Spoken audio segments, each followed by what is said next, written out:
Tere! Minu nimi on Diana Paudel ja täna räägin teile ühest laagrimüsteeriumist.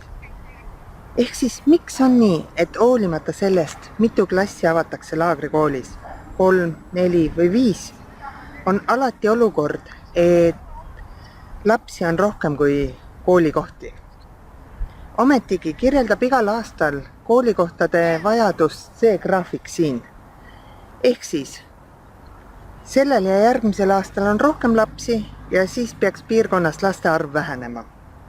Piltlikult öeldes, laagrisse ilmu lapsed beebidena kure noka otsas või siit kuskilt kapsalehe alt välja roomates, vaid nad ilmuvad järsku 6-aastaselt seljakott seljas, haabits kaenla all, keset alevikku.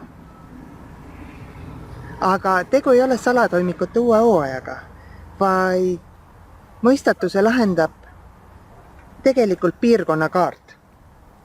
Kui nüüd vaadata seda kaarti, siis on selgelt näha, et laagrikoolist jääb 2 kilomeetri linnulennu kaugusele sadu peresi, kelle jaoks oleks laagrikool kõige mugavam koht lapse kooli saatmiseks. Aga ametlikult on nende piirkonnakool kuskil Sakus või Nõmmel. Ja see piir on hägune. Selleks, et näiteks sealpool teed on Nõmme linnaosa Tallinnas ja siinpool teed on Saue vald.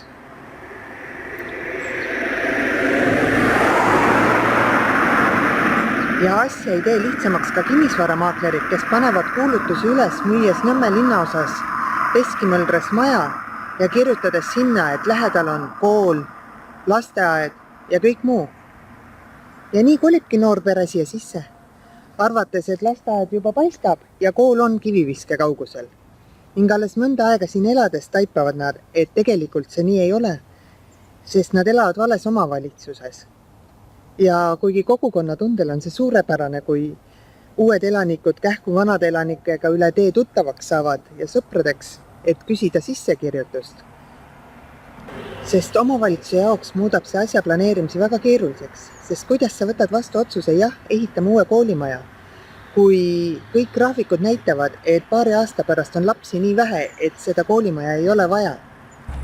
Aga mis siis oleks lahendus? Kas teeme enda kohaliku politsei, et Kopo, koolipolitsei, käivad iga kevad, kontrollivad kõik lapsed üle, kas elavad õigel pool teed või ei ela õigel pool teed? See on absurdne, mõttetu ja see ei ole variant. Teine variant on ühendada laagripiirkond terviklikult Saue valla alla. See oleks loogiline ja elanikele mugavaim lahendus. Aga see peaks tulema rohujuure tasandilt ülespoole, sest ei Saku ega Tallinna linn ei ole huvitatud loobumast tiheasustusega piirkonnast, kus elavad keskmisest kõrgema sissetulekuga inimesed. Seega jääbki üle ainult 3. variant, ehk siis lõpuks ehitada uus koolimaja. Leppida sellega, et prognoosid ei peegelda alati tegelikkust. Ja kuna siia põllule tuleb juba lähiajal 200 uut maja, kuhu kolivad arvatavasti noored pered, siis uus kool on igal juhul vajalik. Ja seega peakski siia põllule tulema ka korukool. Aastaks 2020 võiks ta oma uksed avada. Aga senikaua, kallis Saue vallakas, kui sul on peres kooli minevaid lapsi, siis ma panen sulle hingele, et ära mängi oma sissekirjutusega. See tasuta bussipilet pole seda väärt, et sa pead järgmised 9 aastat last kuhugi linna kooli viima.